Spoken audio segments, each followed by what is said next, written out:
ಯೋಹಾನನು ಬರೆದ ಸುವಾರ್ತೆ ಅಧ್ಯಾಯ 1. ಆದಿಯಲ್ಲಿ ವಾಕ್ಯವಿತ್ತು, ಆ ವಾಕ್ಯವು ದೇವರ ಬಳಿಯಲ್ಲಿತ್ತು, ಆ ವಾಕ್ಯವು ದೇವರಾಗಿತ್ತು. ಆ ವಾಕ್ಯವೆಂಬುವನು ಆದಿಯಲ್ಲಿ ದೇವರ ಬಳಿಯಲ್ಲಿದ್ದನು. ಆತನ ಮೂಲಕವಾಗಿ ಸಮಸ್ತವೂ ಉಂಟಾಯಿತು. ಉಂಟಾಗಿರುವ ವಸ್ತುಗಳಲ್ಲಿ ಆತನಿಲ್ಲದೆ ಒಂದಾದರೂ ಉಂಟಾಗಲಿಲ್ಲ. ಆತನಲ್ಲಿ ಜೀವವಿತ್ತು, ಆ ಜೀವವು ಮನುಷ್ಯರಿಗೆ ಬೆಳಕಾಗಿತ್ತು. ಆ ಬೆಳಕು ಕತ್ತಲಲ್ಲಿ ಪ್ರಕಾಶಿಸುತ್ತದೆ, ಕತ್ತಲು ಅದನ್ನು ಮುಸುಕಲಿಲ್ಲ. ದೇವರು ಕಳುಹಿಸಿದ ಒಬ್ಬ ಮನುಷ್ಯನು ಬಂದನು, ಅವನ ಹೆಸರು ಯೋಹಾನನು. ಈ ಯೋಹಾನನು ಸಾಕ್ಷಿಗಾಗಿ ಬಂದನು. ತನ್ನ ಮೂಲಕವಾಗಿ ಎಲ್ಲರೂ ನಂಬುವಂತೆ ಅವನು ಆ ಬೆಳಕಿನ ವಿಷಯದಲ್ಲಿ ಸಾಕ್ಷಿ ಕೊಡುವುದಕ್ಕೆ ಬಂದನು. ಅವನೇ ಆ ಬೆಳಕಲ್ಲ, ಆ ಬೆಳಕಿನ ವಿಷಯದಲ್ಲಿ ಸಾಕ್ಷಿ ಕೊಡುವುದಕ್ಕಾಗಿ ಬಂದವನು. ನಿಜವಾದ ಬೆಳಕು ಲೋಕಕ್ಕೆ ಬರುವುದಾಗಿತ್ತು. ಆ ಬೆಳಕೆ ಪ್ರತಿ ಮನುಷ್ಯನಿಗೂ ಬೆಳಕನ್ನು ಕೊಡುವಂಥದ್ದು. ಆತನು ಲೋಕದಲ್ಲಿ ಇದ್ದನು ಮತ್ತು ಲೋಕವು ಆತನ ಮೂಲಕವಾಗಿ ಉಂಟಾಯಿತು. ಆದರೂ ಲೋಕವು ಆತನನ್ನು ಅರಿಯಲಿಲ್ಲ. ಆತನು ತನ್ನ ಸ್ವಾಸ್ಥ್ಯಕ್ಕೆ ಬಂದನು, ಆದರೆ ಸ್ವಂತ ಜನರು ಆತನನ್ನು ಅಂಗೀಕರಿಸಲಿಲ್ಲ. ಯಾರು ಆತನನ್ನು ಅಂಗೀಕರಿಸಿದರೋ, ಅಂದರೆ ಆತನ ಹೆಸರಲ್ಲಿ ನಂಬಿಕೆ ಇಟ್ಟರೋ, ಅವರಿಗೆ ದೇವರ ಮಕ್ಕಳಾಗುವ ಅಧಿಕಾರ ಕೊಟ್ಟನು. ಇವರು ರಕ್ತ ಸಂಬಂಧದಿಂದಾಗಲಿ ಕಾಮದಿಂದಾಗಲಿ ಪುರುಷ ಸಂಕಲ್ಪದಿಂದಾಗಲಿ ಹುಟ್ಟಿದವರಲ್ಲ, ದೇವರಿಂದಲೇ ಹುಟ್ಟಿದವರು. ಆ ವಾಕ್ಯವೆಂಬವನು ನರಾವತಾರ ಎತ್ತಿ ನಮ್ಮ ಮಧ್ಯದಲ್ಲಿ ವಾಸ ಮಾಡಿದನು. ನಾವು ಆತನ ಮಹಿಮೆಯನ್ನು ನೋಡಿದೆವು.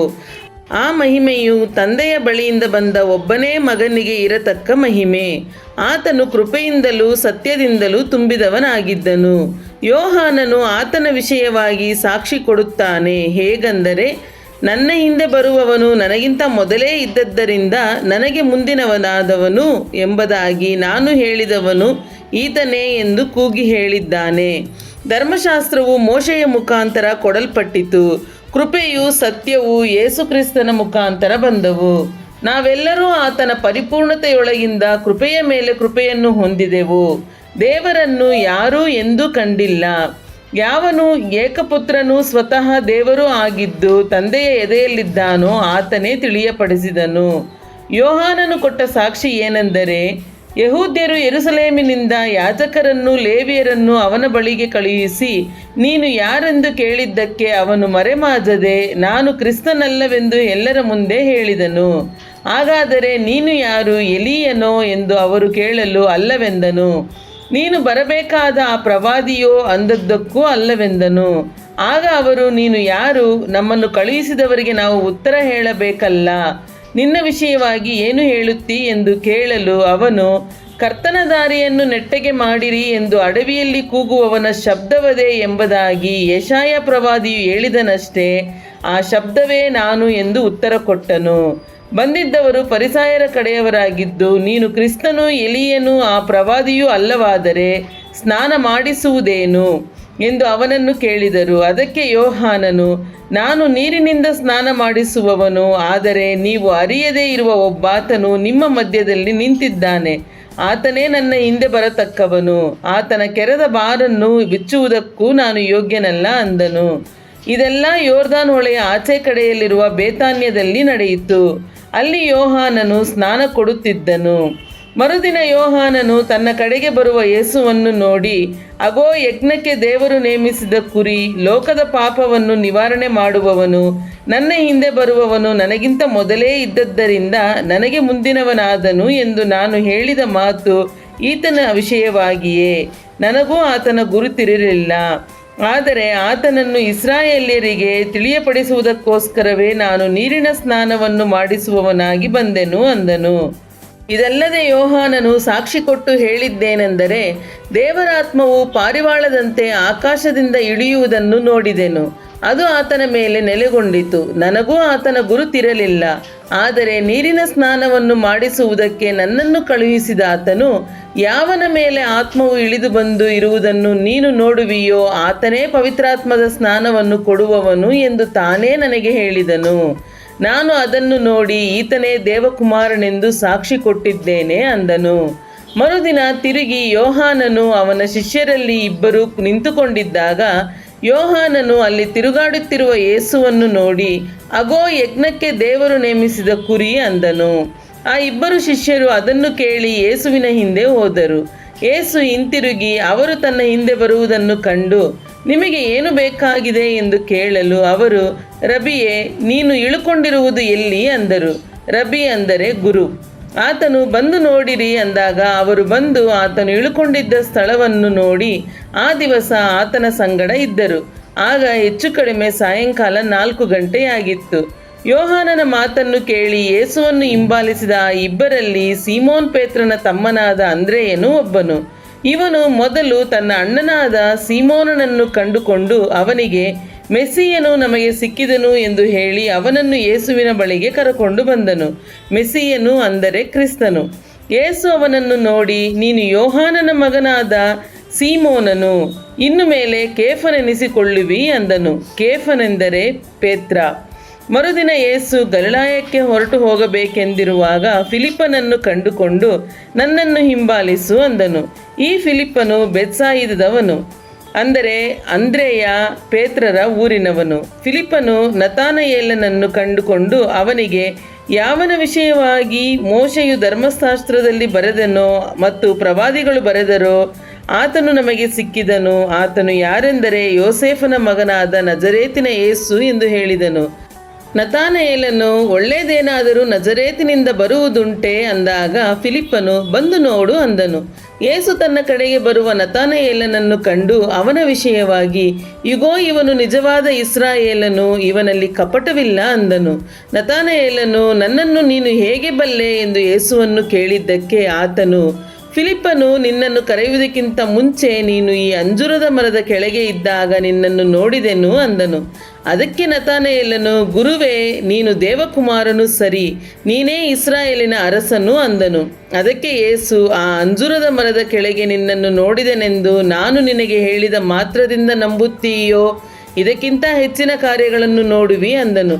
ಇದಲ್ಲದೆ ಅವನಿಗೆ, ನಾನು ನಿಮಗೆ ನಿಜ ನಿಜವಾಗಿ ಹೇಳುತ್ತೇನೆ, ಪರಲೋಕವು ತೆರೆದಿರುವುದನ್ನು, ಮನುಷ್ಯಕುಮಾರನ ಮೇಲೆ ದೇವದೂತರು ಏರಿ ಹೋಗುತ್ತಾ ಇಳಿದು ಬರುತ್ತಾ ಇರುವುದನ್ನು ನೋಡುವಿರಿ ಎಂದು ಹೇಳಿದನು.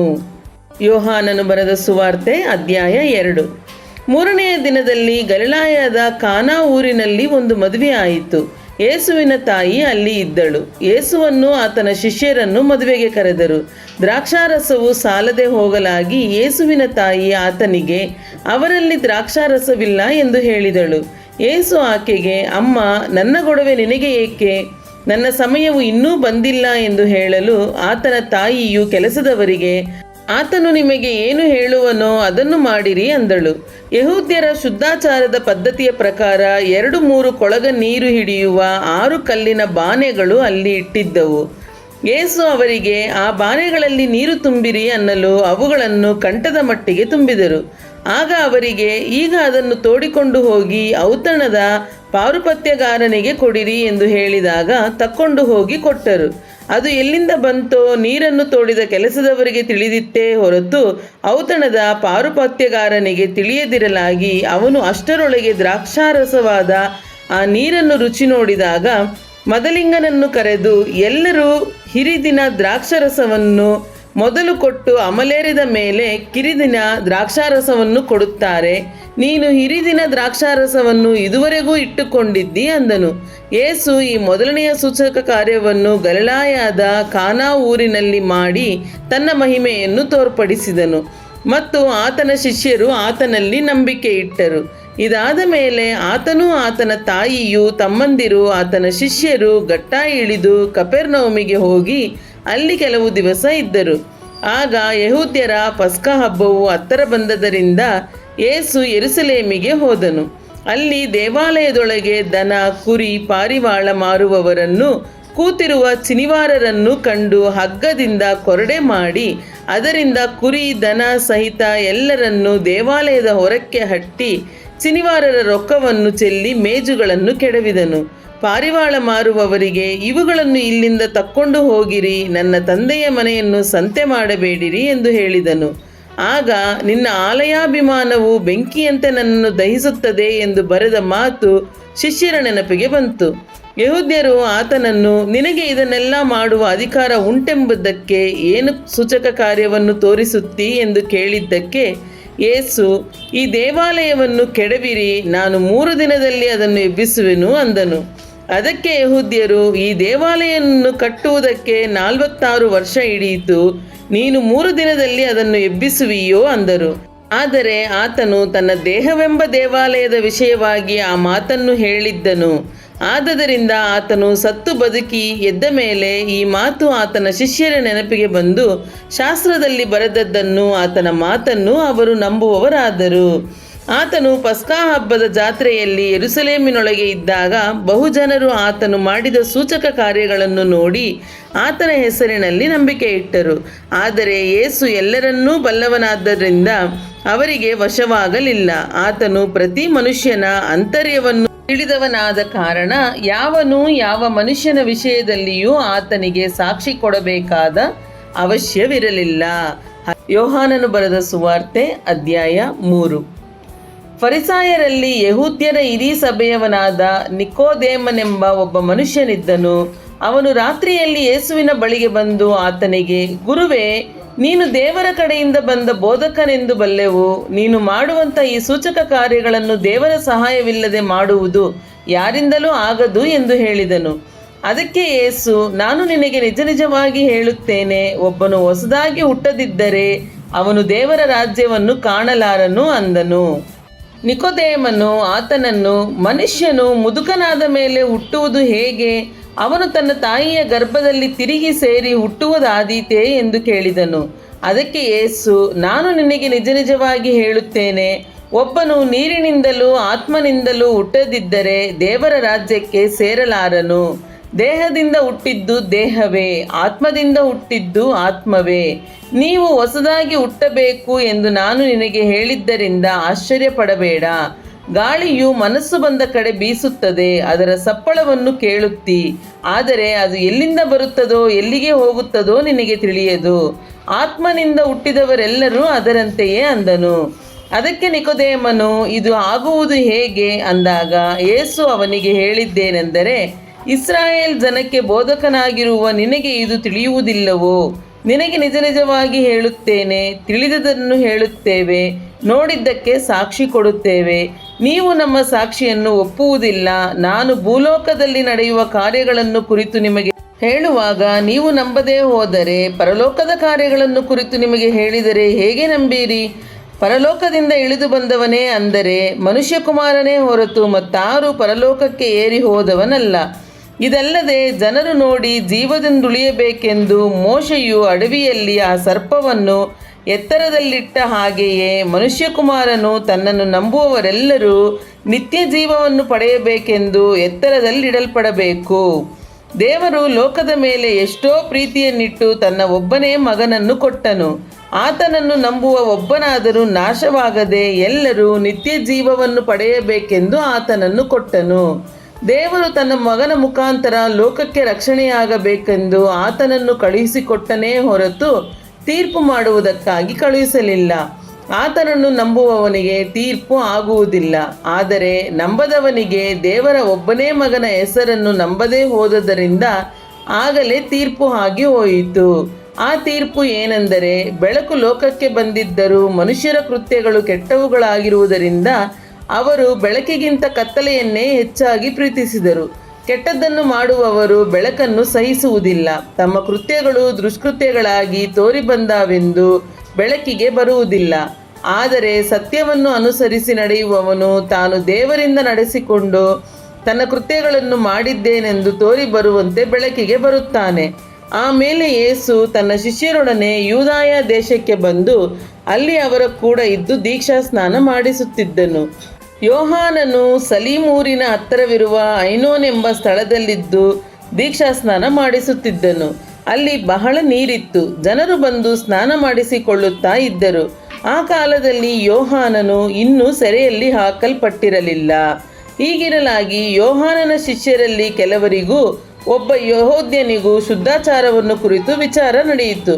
ಆಗ ಅವರು ಯೋಹಾನನ ಬಳಿಗೆ ಬಂದು ಅವನಿಗೆ, ಗುರುವೇ, ಯೋರ್ದಾನ್ ಹೊಳೆಯ ಆಚೆ ನಿನ್ನ ಬಳಿಯಲ್ಲಿದ್ದ ಒಬ್ಬನ ವಿಷಯದಲ್ಲಿ ನೀನು ಸಾಕ್ಷಿ ಕೊಟ್ಟಿಯಲ್ಲ, ಅವನೂ ಸ್ನಾನ ಮಾಡಿಸುತ್ತಾನೆ, ಅವನ ಬಳಿಗೆ ಎಲ್ಲರೂ ಹೋಗುತ್ತಾರೆ ಎಂದು ಹೇಳಲು ಯೋಹಾನನು, ಪರಲೋಕದಿಂದ ಅನುಗ್ರಹಿಸೋಣವಾದದ್ದನ್ನೇ ಹೊರತು ಮನುಷ್ಯನು ಹೆಚ್ಚೇನೂ ಹೊಂದಲಾರನು. ನಾನು ಕ್ರಿಸ್ತನಲ್ಲ, ಆತನ ಮುಂದೆ ಕಳುಹಿಸಲ್ಪಟ್ಟವನಾಗಿದ್ದೇನೆ ಎಂದು ನಾನು ಹೇಳಿದ್ದಕ್ಕೆ ನೀವೇ ಸಾಕ್ಷಿ. ಮೊದಲಗಿತ್ತಿಯುಳ್ಳವನೇ ಮೊದಲಿಂಗನು. ಆದರೂ ಮೊದಲಿಂಗನ ಗೆಳೆಯನು ಅವನ ಹತ್ತಿರ ನಿಂತುಕೊಂಡು ಅವನ ಮಾತುಗಳನ್ನು ಕೇಳಿ ಮೊದಲಿಂಗನ ಧ್ವನಿಗೆ ಬಹು ಸಂತೋಷ ಪಡುತ್ತಾನಲ್ಲವೇ? ಇದರಂತೆ ನನಗಿರುವ ಸಂತೋಷ ಅದು ನೆರವೇರಿತು. ಆತನು ವೃದ್ಧಿಯಾಗಬೇಕು, ನಾನು ಕಡಿಮೆಯಾಗಬೇಕು ಅಂದನು. ಮೇಲನಿಂದ ಬರುವವನು ಎಲ್ಲರ ಮೇಲೆ ಇದ್ದಾನೆ. ಭೂಲೋಕದಿಂದ ಹುಟ್ಟಿದವನು ಭೂಲೋಕದವನಾಗಿದ್ದು ಭೂಲೋಕದ ಮಾತನ್ನು ಆಡುತ್ತಾನೆ. ಪರಲೋಕದಿಂದ ಬರುವವನು ಎಲ್ಲರ ಮೇಲೆ ಇದ್ದಾನೆ. ತಾನು ನೋಡಿ ಕೇಳಿದ್ದಕ್ಕೆ ಸಾಕ್ಷಿ ಕೊಡುತ್ತಾನೆ. ಆದರೆ ಆತನ ಸಾಕ್ಷಿಯನ್ನು ಯಾರೂ ಒಪ್ಪುವುದಿಲ್ಲ. ಆತನ ಸಾಕ್ಷಿಯನ್ನು ಒಪ್ಪಿದವನು ದೇವರು ಸತ್ಯವಂತನೆಂಬ ಮಾತಿಗೆ ಮುದ್ರೆ ಹಾಕಿದವನಾಗಿದ್ದಾನೆ.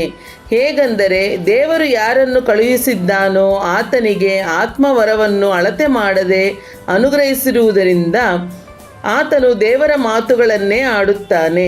ತಂದೆಯಾದ ದೇವರು ತನ್ನ ಮಗನನ್ನು ಪ್ರೀತಿಸಿ ಎಲ್ಲವನ್ನೂ ಆತನ ಕೈಯಲ್ಲಿ ಕೊಟ್ಟಿದ್ದಾನೆ. ಆತನ ಮಗನನ್ನು ನಂಬುವವನಿಗೆ ನಿತ್ಯ ಜೀವ ಉಂಟು. ಮಗನಿಗೆ ಒಳಗಾಗದವನು ಜೀವವನ್ನು ಕಾಣುವುದೇ ಇಲ್ಲ. ದೇವರ ಕೋಪವು ಅವನ ಮೇಲೆ ನೆಲೆಗೊಂಡಿರುವುದು. ಲೂಕನು ಬರೆದ ಸುವಾರ್ತೆ ಅಧ್ಯಾಯ 4. ಯೇಸು ಯೋಹಾನನಿಗಿಂತ ಹೆಚ್ಚು ಶಿಷ್ಯರನ್ನು ಮಾಡಿಕೊಂಡು ಅವರಿಗೆ ದೀಕ್ಷಾಸ್ನಾನ ಮಾಡಿಸುತ್ತಾನೆಂಬ ಸುದ್ದಿಯನ್ನು ಫರಿಸಾಯರು ಕೇಳಿದರೆಂದು ಕರ್ತನಿಗೆ ತಿಳಿದಾಗ ಆತನು ಯೂದಾಯವನ್ನು ಬಿಟ್ಟು ಗಲಿಲಾಯಕ್ಕೆ ತಿರುಗಿ ಹೋದನು.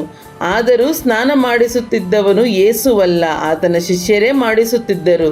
ಆತನು ಸಮಾರ್ಯ ಸೀಮೆಯನ್ನು ಹಾದು ಹೋಗಬೇಕಾಯಿತು. ಹೋಗುವಾಗ ಸಮಾರ್ಯ ಸೀಮೆಗೆ ಸೇರಿದ ಸುಕಾರೆಂಬ ಊರಿಗೆ ಹೋದನು. ಅದು ಯಾಕೋಬನು ತನ್ನ ಮಗನಾದ ಯೋಸೇಫನಿಗೆ ಕೊಟ್ಟ ಭೂಮಿಯ ಹತ್ತಿರದಲ್ಲಿತ್ತು. ಅಲ್ಲಿ ಯಾಕೋಬನು ತೆಗೆಸಿದ ಬಾವಿ ಇತ್ತು. ಯೇಸು ದಾರಿ ನಡೆದು ದಣಿದು ಆ ಬಾವಿಯ ಬಳಿಯಲ್ಲಿ ಹಾಗೆ ಕೂತುಕೊಂಡನು. ಹೆಚ್ಚು ಕಡಿಮೆ ಮಧ್ಯಾಹ್ನವಾಗಿತ್ತು. ಆತನ ಶಿಷ್ಯರು ಊಟಕ್ಕೆ ಬೇಕಾದದ್ದನ್ನು ಕೊಂಡುಕೊಳ್ಳುವುದಕ್ಕಾಗಿ ಊರೊಳಗೆ ಹೋಗಿರಲು ಸಮಾರ್ಯದವಳಾದ ಒಬ್ಬ ಹೆಂಗಸು ನೀರು ಸೇದುವುದಕ್ಕೆ ಬಂದಳು.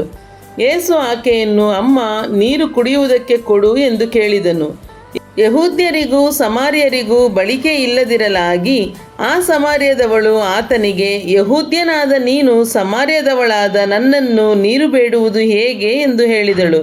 ಅದಕ್ಕೆ ಯೇಸು, ದೇವರು ಕೊಡುವ ವರವೇನೆಂಬುದು, ಕುಡಿಯುವುದಕ್ಕೆ ನೀರು ಕೊಡು ಎಂಬುದು ನಿನಗೆ ಹೇಳಿದವನು ಯಾರೆಂಬುದು ನಿನಗೆ ತಿಳಿದಿದ್ದರೆ ನೀನು ಅವನನ್ನು ಬೇಡಿಕೊಳ್ಳುತ್ತಿದ್ದಿ. ಅವನು ನಿನಗೆ ಜೀವಕರವಾದ ನೀರನ್ನು ಕೊಡುತ್ತಿದ್ದನು ಅಂದನು. ಆ ಹೆಂಗಸು ಆತನಿಗೆ, ಅಯ್ಯ, ಸೇದುವುದಕ್ಕೆ ನಿನ್ನಲ್ಲಿ ಏನೂ ಇಲ್ಲ, ಬಾವಿ ಆಳವಾಗಿದೆ. ಹೀಗಿರುವಾಗ ಆ ಜೀವಕರವಾದ ನೀರು ನಿನಗೆ ಎಲ್ಲಿಂದ ಬಂತು? ನಮ್ಮ ಹಿರಿಯನಾದ ಯಾಕೋಬನಿಗಿಂತ ನೀನು ದೊಡ್ಡವನೋ? ಅವನೇ ಈ ಬಾವಿಯನ್ನು ನಮಗೆ ಕೊಟ್ಟವನು. ಅವನು, ಅವನ ಮಕ್ಕಳು, ಅವನು ಸಾಕಿದೆಲ್ಲವೂ ಸಹಿತವಾಗಿ ಇದೇ ಬಾವಿಯ ನೀರು ಕುಡಿದರು ಅನ್ನಲು ಯೇಸು ಆಕೆಗೆ, ಈ ನೀರನ್ನು ಕುಡಿಯುವವರೆಲ್ಲರಿಗೆ ತಿರುಗಿ ನೀರಡಿಕೆಯಾಗುವುದು.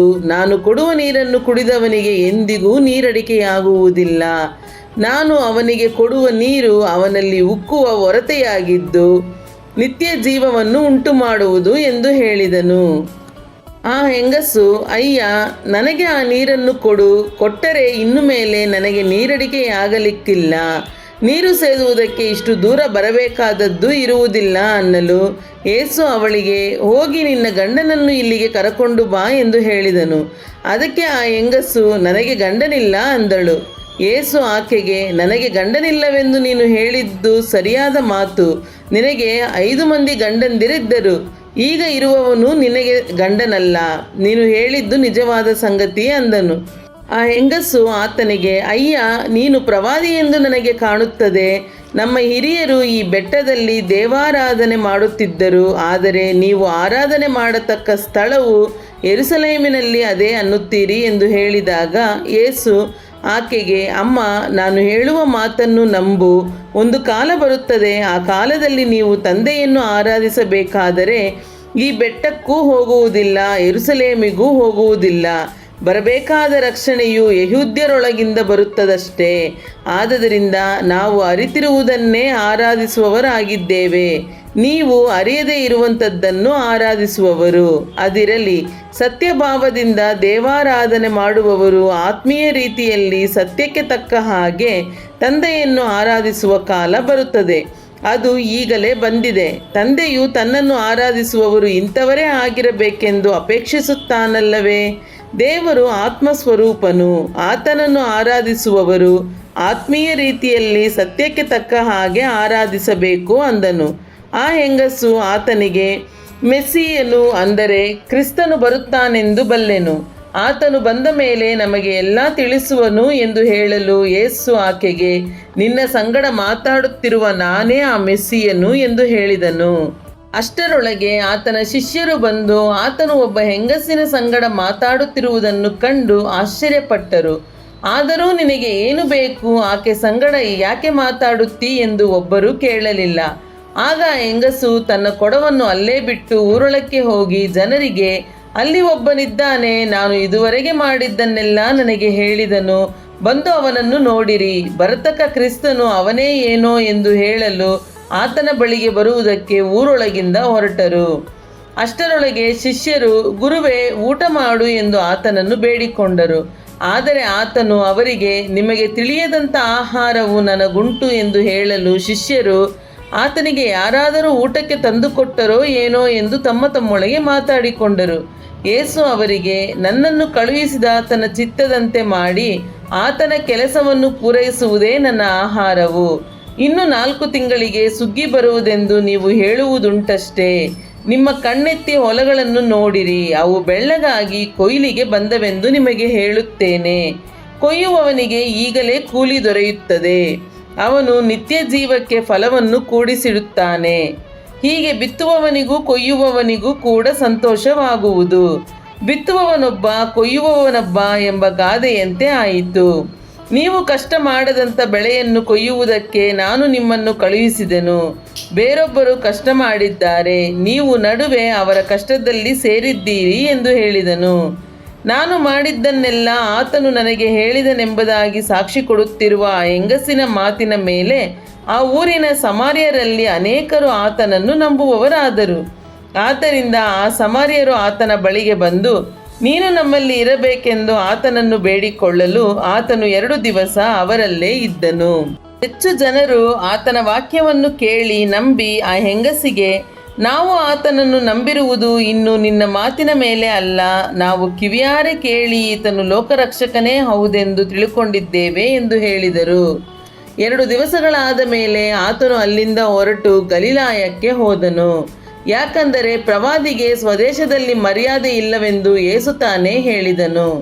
ಗಲಿಲಾಯದವರು ತಾವೂ ಯೆರೂಸಲೇಮಿನ ಜಾತ್ರೆಗೆ ಹೋಗಿ ಆತನು ಅಲ್ಲಿ ಮಾಡಿದ್ದನ್ನೆಲ್ಲ ನೋಡಿದ್ದರಿಂದ ಆತನು ಗಲಿಲಾಯಕ್ಕೆ ಬಂದಾಗ ಆತನನ್ನು ಆದರದಿಂದ ಅಂಗೀಕರಿಸಿದರು. ಹೀಗಿರಲಾಗಿ ಯೇಸು ತಾನು ನೀರನ್ನು ದ್ರಾಕ್ಷಾರಸವಾಗಿ ಮಾಡಿದ ಗಲಿಲಾಯದ ಕಾನಾ ಊರಿಗೆ ಮತ್ತೊಮ್ಮೆ ಬಂದನು. ಅಲ್ಲಿದ್ದಾಗ ಅರಮನೆಯ ಒಬ್ಬ ಪ್ರಧಾನನ ಮಗನು ಕಪೆರ್ನೌಮಿನಲ್ಲಿ ಅಸ್ವಸ್ಥನಾಗಿದ್ದನು. ಯೇಸು ಯೂದಾಯದಿಂದ ಗಲಿಲಾಯಕ್ಕೆ ಬಂದ ಸುದ್ದಿಯನ್ನು ಆ ಪ್ರಧಾನನು ಕೇಳಿದಾಗ ತನ್ನ ಮಗನು ಸಾಯುವ ಹಾಗಿದ್ದರಿಂದ ಯೇಸುವಿನ ಬಳಿಗೆ ಹೋಗಿ, ನೀನು ಇಳಿದು ಬಂದು ನನ್ನ ಮಗನನ್ನು ಸ್ವಸ್ಥ ಮಾಡಬೇಕೆಂದು ಬೇಡಿಕೊಂಡನು. ಯೇಸು ಅವನಿಗೆ, ನೀವು ಸೂಚಕ ಕಾರ್ಯಗಳನ್ನು ಅದ್ಭುತ ಕಾರ್ಯಗಳನ್ನು ನೋಡದಿದ್ದರೆ ನಂಬುವುದೇ ಇಲ್ಲವೆಂದು ಹೇಳಿದನು. ಆ ಪ್ರಧಾನನು, ಸ್ವಾಮಿ, ನನ್ನ ಮಗನು ಸಾಯುವುದಕ್ಕೆ ಮುಂಚೆ ನೀನು ಬರಬೇಕು ಅನ್ನಲು ಯೇಸು ಅವನಿಗೆ, ನಿನ್ನ ಮಗನು ಬದುಕುತ್ತಾನೆ, ಹೋಗು ಎಂದು ಉತ್ತರ ಕೊಟ್ಟನು. ಆ ಗೃಹಸ್ಥನು ಯೇಸು ತನಗೆ ಹೇಳಿದ ಮಾತನ್ನು ನಂಬಿ ಹೊರಟು ಹೋದನು. ಅವನು ಇನ್ನೂ ಗಟ್ಟಾ ಇಳಿದು ಹೋಗುತ್ತಿರುವಲ್ಲಿ ಅವನ ಆಳುಗಳು ಅವನ ಎದುರಿಗೆ ಬಂದು, ನಿನ್ನ ಮಗನು ಬದುಕಿಕೊಂಡನು ಅಂದರು. ಎಷ್ಟು ಗಂಟೆಗೆ ಅವನಿಗೆ ರೋಗವು ಇಳಿತರವಾಯಿತೆಂದು ಅವರನ್ನು ಕೇಳಿದಾಗ ಅವರು, ನಿನ್ನೆ ಮಧ್ಯಾಹ್ನದ 1 ಗಂಟೆಗೆ ಜ್ವರವು ಅವನನ್ನು ಬಿಟ್ಟಿತು ಎಂದರು. ಆಗ ನಿನ್ನ ಮಗನು ಬದುಕುತ್ತಾನೆಂದು ಯೇಸು ತನಗೆ ಹೇಳಿದ ತಾಸಿನಲ್ಲಿಯೇ ಅದಾಯಿತೆಂದು ತಂದೆಯು ತಿಳುಕೊಂಡದ್ದರಿಂದ ಅವನೂ ಅವನ ಮನೆಯವರೆಲ್ಲರೂ ಆತನನ್ನು ನಂಬಿದರು.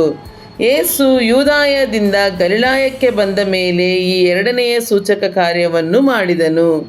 ಯೋಹಾನನು ಬರೆದ ಸುವಾರ್ತೆ ಅಧ್ಯಾಯ 5. ಇದಾದ ಮೇಲೆ ಯೆಹೂದ್ಯರದೊಂದು ಜಾತ್ರೆ ಬಂದದರಿಂದ ಯೇಸು ಯೆರೂಸಲೇಮಿಗೆ ಹೋದನು. ಯೆರೂಸಲೇಮಿನಲ್ಲಿ ಕುರಿಯ ಅಗಸೆ ಬಾಗಿಲಿನ ಹತ್ತಿರದಲ್ಲಿ ಒಂದು ಕೊಳವಿದೆ. ಅದಕ್ಕೆ ಇಬ್ರಿಯ ಮಾತಿನಲ್ಲಿ ಬೆತ್ಸದಾ ಎಂದು ಹೆಸರು. ಅಲ್ಲಿ 5 ಮಂಟಪಗಳಿವೆ. ಇವುಗಳಲ್ಲಿ ಬಹುಮಂದಿ ರೋಗಿಗಳು, ಕುರುಡರು, ಕುಂಟರು, ಮೈ ಒಣಗಿದವರು ಬಿದ್ದುಕೊಂಡಿರುವರು.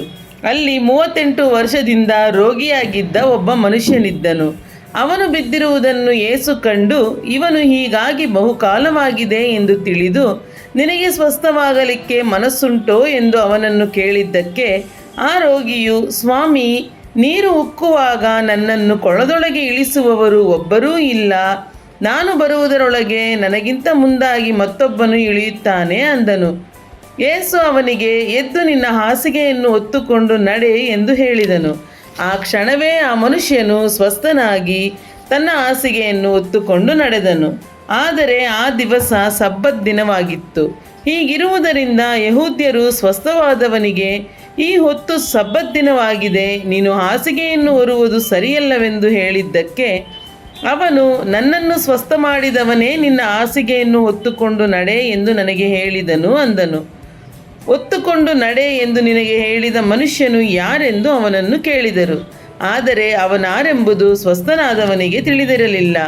ಆ ಸ್ಥಳದಲ್ಲಿ ಜನರ ಗುಂಪು ಇದ್ದದ್ದರಿಂದ ಯೇಸು ಸರಕೊಂಡು ಹೋಗಿದ್ದನು. ಇದಾದ ಮೇಲೆ ಯೇಸು ಅವನನ್ನು ದೇವಾಲಯದಲ್ಲಿ ಕಂಡುಕೊಂಡು, ನಿನಗೆ ಸ್ವಸ್ಥವಾಯಿತಲ್ಲ, ಇನ್ನು ಮೇಲೆ ಪಾಪ ಮಾಡಬೇಡ, ನಿನಗೆ ಹೆಚ್ಚಿನ ಕೇಡು ಬಂದೀತು ಅಂದನು. ಆ ಮನುಷ್ಯನು ಅಲ್ಲಿಂದ ಹೋಗಿ, ನನ್ನನ್ನು ಸ್ವಸ್ಥ ಮಾಡಿದವನು ಯೇಸುವೇ ಎಂದು ಯೆಹೂದ್ಯರಿಗೆ ತಿಳಿಸಿದನು. ಆದ ಕಾರಣ ಯೆಹೂದ್ಯರು, ಯೇಸು ಸಬ್ಬತ್ ದಿನದಲ್ಲಿ ಇಂಥ ಕೆಲಸಗಳನ್ನು ಮಾಡುತ್ತಾನಲ್ಲ ಎಂದು ಆತನನ್ನು ಹಿಂಸಿಸುವವರಾದರು. ಅದಕ್ಕೆ ಯೇಸು, ನನ್ನ ತಂದೆಯು ಇಂದಿನವರೆಗೂ ಕೆಲಸ ಮಾಡುತ್ತಾನೆ, ನಾನೂ ಕೆಲಸ ಮಾಡುತ್ತೇನೆ ಅಂದನು. ಈ ಮಾತನ್ನು ಹೇಳಿದ್ದರಿಂದ ಆತನು ಸಬ್ಬತ್ ದಿನವನ್ನು ಅಲಕ್ಷ್ಯ ಮಾಡಿದ್ದಲ್ಲದೆ ದೇವರನ್ನು ತನ್ನ ತಂದೆ ಎಂದು ಹೇಳಿ ತನ್ನನ್ನು ದೇವರಿಗೆ ಸರಿಗೊಟ್ಟಿಕೊಂಡನೆಂದು ಯೆಹೂದ್ಯರು ಆತನನ್ನು ಕೊಲ್ಲುವುದಕ್ಕೆ ಮತ್ತಷ್ಟು ಪ್ರಯತ್ನ ಮಾಡಿದರು. ಅದಕ್ಕೆ ಯೇಸು ಅವರಿಗೆ, ನಿಮಗೆ ನಿಜ ನಿಜವಾಗಿ ಹೇಳುತ್ತೇನೆ, ತಂದೆಯು ಮಾಡುವುದನ್ನು ಕಂಡು ಮಗನು ಮಾಡುತ್ತಾನೆ ಹೊರತು ತನ್ನಷ್ಟಕ್ಕೆ ತಾನೇ ಏನೂ ಮಾಡಲಾರನು. ಆತನು ಮಾಡುವುದನ್ನೆಲ್ಲ ಹಾಗೆಯೇ ಮಗನೂ ಮಾಡುತ್ತಾನೆ. ತಂದೆಯು ಮಗನ ಮೇಲೆ ಮಮತೆ ಇಟ್ಟು ತಾನು ಮಾಡುವುಗಳನ್ನೆಲ್ಲ ಅವನಿಗೆ ತೋರಿಸುತ್ತಾನೆ. ಇದಲ್ಲದೆ ಇವುಗಳಿಗಿಂತ ದೊಡ್ಡ ಕೆಲಸಗಳನ್ನು ಅವನಿಗೆ ತೋರಿಸುವನು. ಅವುಗಳನ್ನು ನೋಡಿ ನಿಮಗೆ ಆಶ್ಚರ್ಯವಾಗುವುದು. ತಂದೆಯು ಹೇಗೆ ಸತ್ತವರನ್ನು ಎಬ್ಬಿಸಿ ಬದುಕಿಸುತ್ತಾನೋ ಹಾಗೆಯೇ ಮಗನೂ ಸಹ ತನಗೆ ಬೇಕಾದವರನ್ನು ಬದುಕಿಸುತ್ತಾನೆಂದು ತಿಳುಕೊಳ್ಳಿರಿ. ಇದಲ್ಲದೆ ತಂದೆಯು ಯಾರಿಗೂ ತೀರ್ಪು ಮಾಡುವುದೂ ಇಲ್ಲ. ತೀರ್ಪು ಮಾಡುವ ಅಧಿಕಾರವನ್ನೆಲ್ಲ ಮಗನಿಗೆ ಕೊಟ್ಟಿದ್ದಾನೆ. ಎಲ್ಲರೂ ತನಗೆ ಮಾನ ಕೊಡುವ ಪ್ರಕಾರವೇ ಮಗನಿಗೂ ಮಾನ ಕೊಡಬೇಕೆಂದು ತಂದೆಯು ಇಚ್ಛಿಸುತ್ತಾನೆ. ಮಗನಿಗೆ ಮಾನ ಕೊಡದವನು ಅವನನ್ನು ಕಳುಹಿಸಿದ ತಂದೆಗೂ ಮಾನ ಕೊಡದವನಾಗಿದ್ದಾನೆ. ನಿಮಗೆ ನಿಜ ನಿಜವಾಗಿ ಹೇಳುತ್ತೇನೆ, ನನ್ನ ವಾಕ್ಯವನ್ನು ಕೇಳಿ ನನ್ನನ್ನು ಕಳುಹಿಸಿದಾತನನ್ನು ನಂಬುವವನು ನಿತ್ಯ ಜೀವವನ್ನು ಹೊಂದಿದ್ದಾನೆ. ಅವನು ತೀರ್ಪಿಗೆ ಗುರಿಯಾಗುವುದಿಲ್ಲ, ಮರಣದಿಂದ ಪಾರಾಗಿ ಜೀವಕ್ಕೆ ಸೇರಿದ್ದಾನೆ. ನಿಮಗೆ ನಿಜ ನಿಜವಾಗಿ ಹೇಳುತ್ತೇನೆ, ಸತ್ತವರು ದೇವಕುಮಾರನ ಧ್ವನಿಯನ್ನು ಕೇಳುವ ಕಾಲ ಬರುತ್ತದೆ, ಈಗಲೇ ಬಂದಿದೆ. ಕೇಳಿದವರು ಬದುಕುವರು. ತಂದೆಯು ತಾನು ಹೇಗೆ ಸ್ವತಃ ಜೀವವುಳ್ಳವನಾಗಿದ್ದಾನೋ ಹಾಗೆಯೇ ಮಗನೂ ಸ್ವತಃ ಜೀವವುಳ್ಳವನಾಗಿರುವಂತೆ ಮಾಡಿದನು. ಮತ್ತು ಮಗನು ಮನುಷ್ಯಕುಮಾರನಾಗಿರುವುದರಿಂದ ತೀರ್ಪು ಮಾಡುವ ಅಧಿಕಾರವನ್ನು ಅವನಿಗೆ ಕೊಟ್ಟನು. ಅದಕ್ಕೆ ಆಶ್ಚರ್ಯಪಡಬೇಡಿರಿ. ಸಮಾಧಿಗಳಲ್ಲಿರುವವರೆಲ್ಲರೂ ಆತನ ಧ್ವನಿಯನ್ನು ಕೇಳಿ ಎದ್ದು ಹೊರಗೆ ಬರುವ ಕಾಲ ಬರುತ್ತದೆ. ಒಳ್ಳೆಯದನ್ನು ಮಾಡಿದವರಿಗೆ ಜೀವಕ್ಕಾಗಿ ಪುನರುತ್ಥಾನವಾಗುವುದು, ಕೆಟ್ಟದ್ದನ್ನು ನಡೆಸಿದವರಿಗೆ ತೀರ್ಪಿಗಾಗಿ ಪುನರುತ್ಥಾನವಾಗುವುದು.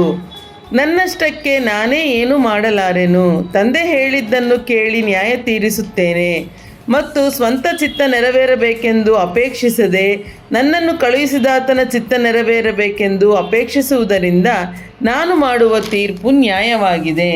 ನನ್ನ ವಿಷಯವಾಗಿ ನಾನೇ ಸಾಕ್ಷಿ ಹೇಳಿಕೊಂಡರೆ ನನ್ನ ಸಾಕ್ಷಿ ನಿಜವಾಗದು. ನನ್ನ ವಿಷಯವಾಗಿ ಸಾಕ್ಷಿ ಹೇಳುವವನು ಮತ್ತೊಬ್ಬನಿದ್ದಾನೆ. ಆತನು ನನ್ನ ಬಗ್ಗೆ ಹೇಳುವ ಸಾಕ್ಷಿ ನಿಜವೆಂದು ಬಲ್ಲೆನು. ನೀವು ಯೋಹಾನನ ಬಳಿಯಲ್ಲಿ ಕೇಳಿಕೊಂಡು ಬರುವುದಕ್ಕೆ ಕಳುಹಿಸಿದಿರಿ. ಆತನು ಸತ್ಯಕ್ಕೆ ಸಾಕ್ಷಿ ಹೇಳಿದನು. ನಾನಂತೂ ನನಗೆ ಬೇಕಾದ ಸಾಕ್ಷಿಯನ್ನು ಮನುಷ್ಯರಿಂದ ತಕ್ಕೊಳ್ಳುವುದಿಲ್ಲ. ಆದರೂ ನಿಮಗೆ ರಕ್ಷಣೆ ಆಗಬೇಕೆಂದು ಇದನ್ನು ಹೇಳಿದ್ದೇನೆ. ಯೋಹಾನನು ಉರಿಯುವ ದೀಪದೋಪಾದಿಯಲ್ಲಿ ಪ್ರಕಾಶಿಸಿದನು. ಅವನು ಕೊಡುವ ಬೆಳಕಿನಲ್ಲಿ ಸ್ವಲ್ಪ ಕಾಲ ವಿನೋದಗೊಳ್ಳುವುದಕ್ಕೆ ಮನಸ್ಸು ಮಾಡಿದಿರಿ. ನನಗಂತೂ ಯೋಹಾನನ ಸಾಕ್ಷಿಗಿಂತ ಹೆಚ್ಚಿನ ಸಾಕ್ಷಿ ಉಂಟು. ಹೇಗೆಂದರೆ, ಪೂರೈಸುವುದಕ್ಕೆ ತಂದೆ ನನಗೆ ಕೊಟ್ಟಿರುವ ಕೆಲಸಗಳು, ಅಂದರೆ ನಾನು ಮಾಡುವ ಕೆಲಸಗಳೇ. ತಂದೆಯು ನನ್ನನ್ನು ಕಳುಹಿಸಿಕೊಟ್ಟನೆಂಬುದಾಗಿ ನನ್ನ ವಿಷಯದಲ್ಲಿ ಸಾಕ್ಷಿ ಕೊಡುತ್ತವೆ. ಇದಲ್ಲದೆ ನನ್ನನ್ನು ಕಳುಹಿಸಿಕೊಟ್ಟ ತಂದೆಯು ನನ್ನ ವಿಷಯವಾಗಿ ಸಾಕ್ಷಿ ಹೇಳಿದ್ದಾನೆ. ನೀವು ಎಂದಾದರೂ ಆತನ ಧ್ವನಿಯನ್ನು ಕೇಳಿದ್ದೂ ಇಲ್ಲ, ಆತನ ರೂಪವನ್ನು ನೋಡಿದ್ದೂ ಇಲ್ಲ.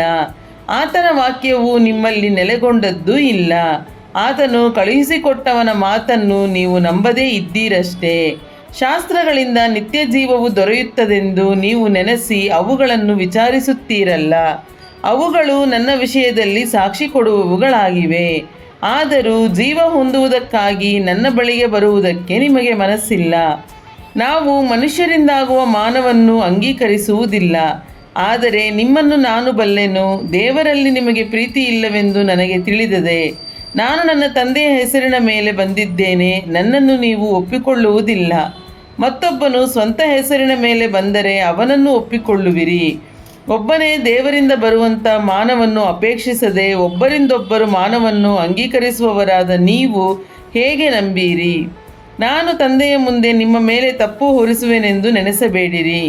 ನೀವು ಆಶ್ರಯಿಸಿಕೊಂಡಿರುವ ಮೋಶೆಯೇ ನಿಮ್ಮ ಮೇಲೆ ತಪ್ಪು ಹೊರಿಸುವನು. ಅವನು ನನ್ನ ವಿಷಯವಾಗಿ ಬರೆದನು. ಆದದರಿಂದ ನೀವು ಮೋಶೆಯ ಮಾತನ್ನು ನಂಬುವವರಾಗಿದ್ದರೆ ನನ್ನ ಮಾತನ್ನು ನಂಬುತ್ತಿದ್ದಿರಿ. ಅವನು ಬರೆದ ಮಾತುಗಳನ್ನು ನೀವು ನಂಬದಿದ್ದರೆ ನಾನು ಹೇಳುವ ಮಾತುಗಳನ್ನು ಹೇಗೆ ನಂಬೀರಿ ಅಂದನು. ಯೋಹಾನನು ಬರೆದ ಸುವಾರ್ತೆ ಅಧ್ಯಾಯ 6. ತರುವಾಯ ಯೇಸು ಗಲಿಲಾಯದ ಸಮುದ್ರದ ಆಚೆಗೆ ಹೋದನು. ಅದಕ್ಕೆ ತಿಬೇರಿಯದ ಸಮುದ್ರವೆಂತಲೂ ಹೇಳುತ್ತಾರೆ. ಬಹುಜನರ ಗುಂಪು ರೋಗಿಗಳಲ್ಲಿ ಆತನು ನಡೆಸಿದ ಸೂಚಕ ಕಾರ್ಯಗಳನ್ನು ನೋಡಿದ್ದರಿಂದ ಆತನ ಹಿಂದೆ ಹೋಗುತ್ತಿತ್ತು. ಆದರೆ ಯೇಸು ಬೆಟ್ಟವನ್ನೇರಿ ಅಲ್ಲಿ ತನ್ನ ಶಿಷ್ಯರ ಸಂಗಡ ಕೂತುಕೊಂಡನು. ಆ ಕಾಲದಲ್ಲಿ ಯೆಹೂದ್ಯರ ಪಸ್ಕ ಹಬ್ಬವು ಹತ್ತಿರವಾಗಿತ್ತು. ಹೀಗಿರಲಾಗಿ ಯೇಸು ಕಣ್ಣೆತ್ತಿ ನೋಡಿದಾಗ ಬಹುಜನರ ಗುಂಪು ತನ್ನ ಬಳಿಗೆ ಬರುವುದನ್ನು ಕಂಡು, ಇವರ ಊಟಕ್ಕೆ ನಾವು ಎಲ್ಲಿಂದ ರೊಟ್ಟಿ ಕೊಂಡು ತರೋಣ ಎಂದು ಫಿಲಿಪ್ಪನನ್ನು ಕೇಳಿದನು. ತಾನು ಮಾಡಬೇಕೆಂದಿದ್ದದ್ದು ತನಗೆ ತಿಳಿದಿದ್ದರೂ ಅವನನ್ನು ಪರೀಕ್ಷಿಸುವುದಕ್ಕೆ ಈ ಮಾತನ್ನು ಹೇಳಿದನು.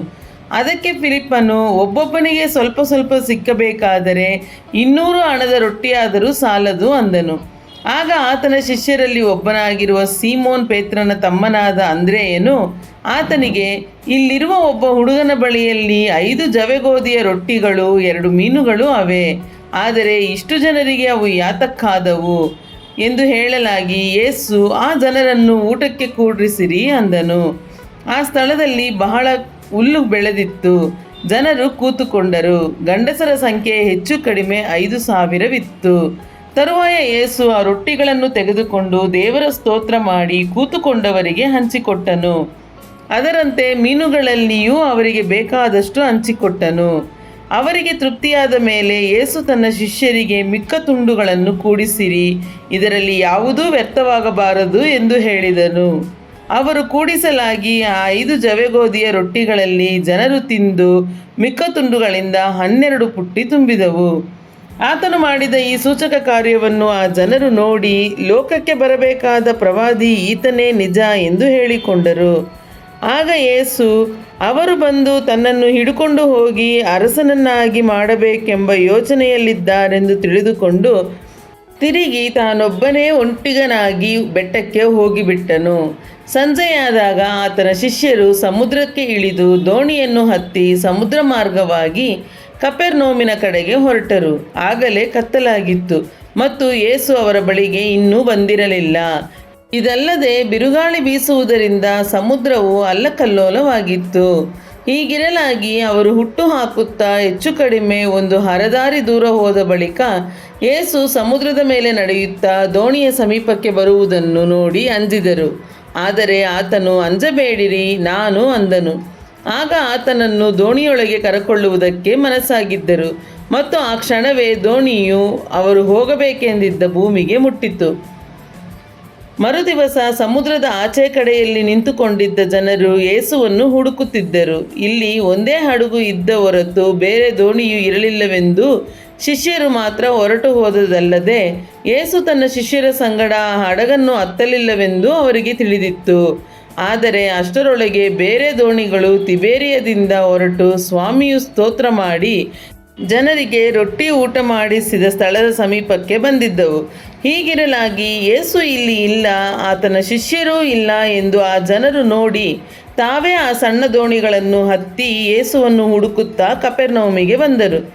ಮತ್ತು ಸಮುದ್ರದ ಆಚೆ ಕಡೆಯಲ್ಲಿ ಆತನನ್ನು ಕಂಡುಕೊಂಡು, ಗುರುವೇ, ಯಾವಾಗ ಇಲ್ಲಿಗೆ ಬರೋಣವಾಯಿತು ಎಂದು ಕೇಳಿದ್ದಕ್ಕೆ ಯೇಸು ಅವರಿಗೆ, ನಿಮಗೆ ನಿಜವಾಗಿ ಹೇಳುತ್ತೇನೆ, ನೀವು ನನ್ನನ್ನು ಹುಡುಕುವುದು ಸೂಚಕ ಕಾರ್ಯಗಳನ್ನು ನೋಡಿದ್ದರಿಂದಲ್ಲ, ಆ ರೊಟ್ಟಿ ತಿಂದು ಹೊಟ್ಟೆ ತುಂಬಿಸಿಕೊಂಡಿದ್ದರಿಂದಲೇ. ದುಡಿಯಿರಿ, ಕೆಟ್ಟು ಹೋಗುವ ಆಹಾರಕ್ಕಾಗಿ ದುಡಿಯಬೇಡಿರಿ, ನಿತ್ಯ ಜೀವಕ್ಕೆ ಉಳಿಯುವ ಆಹಾರಕ್ಕಾಗಿ ದುಡಿಯಿರಿ. ಇಂಥ ಆಹಾರವನ್ನು ಮನುಷ್ಯಕುಮಾರನು ನಿಮಗೆ ಕೊಡುವನು. ಇದಕ್ಕಾಗಿ ತಂದೆಯಾದ ದೇವರು ಆತನನ್ನು ನೇಮಿಸಿ ಮುದ್ರೆ ಹಾಕಿದ್ದಾನೆ ಅಂದನು. ಅವರು, ದೇವರಿಗೆ ಮೆಚ್ಚುಗೆಯಾದ ಕೆಲಸಗಳನ್ನು ನಾವು ನಡೆಸಬೇಕಾದರೆ ಏನು ಮಾಡಬೇಕೆಂದು ಆತನನ್ನು ಕೇಳಿದ್ದಕ್ಕೆ ಯೇಸು, ದೇವರು ಮೆಚ್ಚುವ ಕೆಲಸ ಯಾವುದೆಂದರೆ ಆತನು ಕಳುಹಿಸಿಕೊಟ್ಟವನನ್ನು ನೀವು ನಂಬುವುದೇ ಅಂದನು. ಅವರು ಆತನನ್ನು, ಹಾಗಾದರೆ ನಾವು ನೋಡಿ ನಿನ್ನ ಮಾತನ್ನು ನಂಬುವಂತೆ ಏನು ಸೂಚಕ ಕಾರ್ಯ ಮಾಡುತ್ತೀ? ನಮ್ಮ ಹಿರಿಯರು ಅಡವಿಯಲ್ಲಿ ಮನ್ನಾ ತಿಂದರು, ಪರಲೋಕದಿಂದ ರೊಟ್ಟಿಯನ್ನು ಅವರಿಗೆ ತಿನ್ನುವುದಕ್ಕೆ ಕೊಟ್ಟನು ಎಂದು ಶಾಸ್ತ್ರದಲ್ಲಿ ಬರೆದದೆಯಲ್ಲ. ನೀನು ಏನು ಕೆಲಸ ನಡೆಸುತ್ತೀ ಎಂದು ಕೇಳಿದಾಗ ಯೇಸು ಅವರಿಗೆ, ನಿಮಗೆ ನಿಜವಾಗಿ ಹೇಳುತ್ತೇನೆ, ಮೋಶೆಯು ನಿಮಗೆ ಪರಲೋಕದಿಂದ ರೊಟ್ಟಿ ಕೊಟ್ಟವನಲ್ಲ, ನನ್ನ ತಂದೆಯು ಪರಲೋಕದಿಂದ ಬರುವ ನಿಜವಾದ ರೊಟ್ಟಿಯನ್ನು ನಿಮಗೆ ಕೊಡುತ್ತಾನೆ. ದೇವರು ಕೊಡುವ ಆ ರೊಟ್ಟಿ ಯಾವುದೆಂದರೆ ಪರಲೋಕದಿಂದ ಇಳಿದು ಬಂದ ಲೋಕಕ್ಕೆ ಜೀವವನ್ನು ಉಂಟು ಮಾಡುವಂಥದ್ದೇ ಎಂದು ಹೇಳಿದನು. ಆಗ ಅವರು, ಸ್ವಾಮಿ, ಆ ರೊಟ್ಟಿಯನ್ನು ನಮಗೆ ಯಾವಾಗಲೂ ಕೊಡು ಅನ್ನಲು ಯೇಸು ಅವರಿಗೆ, ಜೀವ ಕೊಡುವ ರೊಟ್ಟಿ ನಾನೇ. ನನ್ನ ಬಳಿಗೆ ಬರುವವನಿಗೆ ಎಂದಿಗೂ ಹಸಿವೆಯಾಗುವುದಿಲ್ಲ, ನನ್ನನ್ನು ನಂಬುವವನಿಗೆ ಎಂದಿಗೂ ನೀರಡಿಕೆಯಾಗುವುದಿಲ್ಲ. ಆದರೆ ನೀವು ನನ್ನನ್ನು ನೋಡಿದ್ದರೂ ನಂಬದೇ ಇದ್ದೀರಿ ಎಂದು ನಿಮಗೆ ಹೇಳಿದೆನಲ್ಲವೇ? ತಂದೆಯು ನನಗೆ ಕೊಡುವಂಥವರೆಲ್ಲರೂ ನನ್ನ ಬಳಿಗೆ ಬರುವರು, ಮತ್ತು ನನ್ನ ಬಳಿಗೆ ಬರುವವರನ್ನು ನಾನು ತಳ್ಳಿಬಿಡುವುದೇ ಇಲ್ಲ. ನನ್ನ ಚಿತ್ತದಂತೆ ನಡೆಯುವುದಕ್ಕಾಗಿ ನಾನು ಬಂದಿಲ್ಲ, ನನ್ನನ್ನು ಕಳುಹಿಸಿದಾತನ ಚಿತ್ತವನ್ನೇ ನೆರವೇರಿಸುವುದಕ್ಕೆ ಪರಲೋಕದಿಂದ ಬಂದೆನು. ನನ್ನನ್ನು ಕಳುಹಿಸಿದಾತನ ಚಿತ್ತವು ಏನೆಂದರೆ, ಆತನು ನನಗೆ ಕೊಟ್ಟವರಲ್ಲಿ ಒಬ್ಬನನ್ನೂ ನಾನು ಕೆಡಗೊಡಿಸದೆ ಅವನನ್ನು ಕಡೇ ದಿನದಲ್ಲಿ ಎಬ್ಬಿಸಬೇಕೆಂಬುದೇ. ಮಗನನ್ನು ನೋಡಿ ಆತನನ್ನು ನಂಬುವ ಪ್ರತಿಯೊಬ್ಬನಿಗೆ ನಿತ್ಯ ಜೀವವು ಸಿಕ್ಕಬೇಕೆಂಬುದೇ ನನ್ನ ತಂದೆಯ ಚಿತ್ತವಾಗಿದೆ, ಮತ್ತು ನಾನು ಕಡೇ ದಿನದಲ್ಲಿ ಅವನನ್ನು ಎಬ್ಬಿಸುವೆನು ಎಂದು ಹೇಳಿದನು. ಆತನು ಪರಲೋಕದಿಂದ ಇಳಿದು ಬಂದ ರೊಟ್ಟಿ ನಾನೇ ಎಂದು ಹೇಳಿದ್ದಕ್ಕೆ ಯೆಹೂದ್ಯರು ಆತನ ವಿಷಯವಾಗಿ ಗುಣುಗುಟ್ಟಿ, ಇವನು ಯೋಸೇಫನ ಮಗನಾದ ಯೇಸು ಅಲ್ಲವೇ? ಇವನ ತಂದೆ ತಾಯಿಗಳನ್ನು ನಾವು ಬಲ್ಲೆವಲ್ಲವೇ? ಈಗ ಇವನು ಪರಲೋಕದಿಂದ ಇಳಿದು ಬಂದಿದ್ದೇನೆಂದು ಹೇಳುವುದು ಹೇಗೆ ಅಂದರು. ಅದಕ್ಕೆ ಯೇಸು ಅವರಿಗೆ, ನಿಮ್ಮೊಳಗೆ ಗುಣಗುಟ್ಟಬೇಡಿರಿ. ನನ್ನನ್ನು ಕಳುಹಿಸಿಕೊಟ್ಟಂಥ ತಂದೆಯು ಎಳೆದ ಹೊರತು ಯಾವನು ನನ್ನ ಬಳಿಗೆ ಬರಲಾರನು, ಮತ್ತು ನಾನು ಅವನನ್ನು ಕಡೇ ದಿನದಲ್ಲಿ ಎಬ್ಬಿಸುವೆನು. ಅವರೆಲ್ಲರೂ ದೇವರಿಂದ ಶಿಕ್ಷಿತರಾಗಿರುವರು ಎಂದು ಪ್ರವಾದಿಗಳ ಗ್ರಂಥದಲ್ಲಿ ಬರೆದದೆ. ತಂದೆಯಿಂದ ಕೇಳಿ ಕಲಿತವರೆಲ್ಲರೂ ನನ್ನ ಬಳಿಗೆ ಬರುತ್ತಾರೆ. ಯಾವನಾದರೂ ತಂದೆಯನ್ನು ನೋಡಿದ್ದಾನೆಂದು ತಿಳಿಯಬೇಡಿರಿ, ದೇವರ ಬಳಿಯಿಂದ ಬಂದವನೊಬ್ಬನೇ ತಂದೆಯನ್ನು ನೋಡಿದ್ದಾನೆ. ನಂಬಿರುವವನು ನಿತ್ಯ ಜೀವವನ್ನು ಹೊಂದಿದ್ದಾನೆಂದು ನಿಮಗೆ ನಿಜವಾಗಿ ಹೇಳುತ್ತೇನೆ. ಜೀವ ಕೊಡುವ ರೊಟ್ಟಿ ನಾನೇ. ನಿಮ್ಮ ಹಿರಿಯರು ಅಡವಿಯಲ್ಲಿ ಮನ್ನಾ ತಿಂದರೂ ಸತ್ತು ಹೋದರು. ಪರಲೋಕದಿಂದ ಇಳಿದು ಬರುವ ರೊಟ್ಟಿ ಎಂಥದೆಂದರೆ ಅದನ್ನು ತಿಂದವನು ಸಾಯುವುದಿಲ್ಲ. ಪರಲೋಕದಿಂದ ಇಳಿದು ಬರುವ ಜೀವವುಳ್ಳ ರೊಟ್ಟಿಯು ನಾನೇ. ಈ ರೊಟ್ಟಿಯನ್ನು ಯಾವನಾದರೂ ತಿಂದರೆ ಅವನು ಸದಾಕಾಲ ಬದುಕುವನು. ಮತ್ತು ನಾನು ಕೊಡುವ ರೊಟ್ಟಿ ನನ್ನ ಮಾಂಸವೇ, ಅದನ್ನು ಲೋಕದ ಜೀವಕ್ಕೋಸ್ಕರ ಕೊಡುವೆನು ಎಂದು ಹೇಳಿದನು. ಆಗ ಯೆಹೂದ್ಯರು, ಇವನು ತನ್ನ ಮಾಂಸವನ್ನು ನಮಗೆ ಹೇಗೆ ತಿನ್ನುವುದಕ್ಕೆ ಕೊಟ್ಟಾನು ಎಂದು ತಮ್ಮೊಳಗೆ ವಾಗ್ವಾದ ಮಾಡುತ್ತಿರಲು ಯೇಸು ಅವರಿಗೆ, ನಿಮಗೆ ನಿಜವಾಗಿ ಹೇಳುತ್ತೇನೆ, ನೀವು ಮನುಷ್ಯಕುಮಾರನ ಮಾಂಸವನ್ನು ತಿನ್ನದೆ ಅವನ ರಕ್ತವನ್ನು ಕುಡಿಯದೇ ಹೋದರೆ ನಿಮ್ಮೊಳಗೆ ಜೀವವಿಲ್ಲ.